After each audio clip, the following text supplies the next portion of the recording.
À l'heure des négociations de paix, un nouveau front de la guerre sera-t-il bientôt ouvert dans le sud Kivu? La militarisation de la zone le laisse penser. Sur cette vidéo amateur, des soldats de l'armée régulière, les FARDC, montent dans un bateau à Kalemi pour rejoindre Uvira par le lac Tanganyika, c'était vendredi dernier. Ils reviennent dans la zone qu'ils avaient fui en février dernier.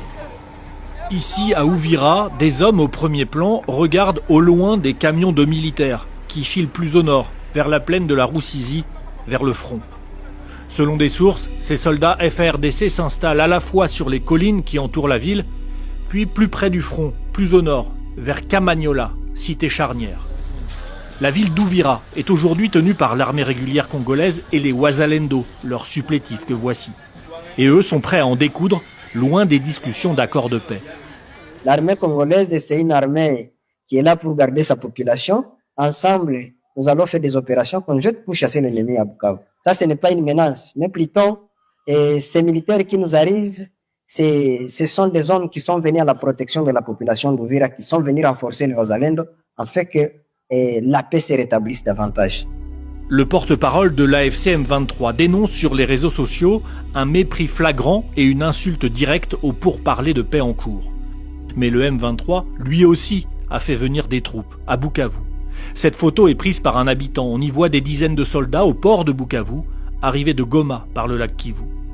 Tous les signes d'une confrontation prochaine sont là avec ce renforcement militaire des deux côtés.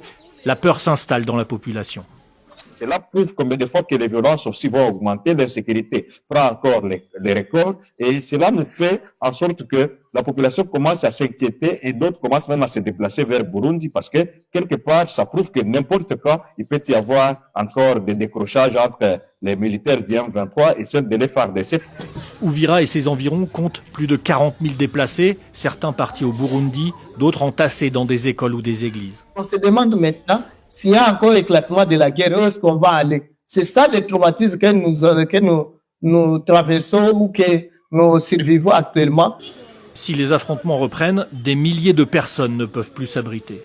Pour l'instant, ces derniers jours, des échanges de tirs ont eu lieu ailleurs, au nord Kivu, près de Walikale, entre FARDC et M23.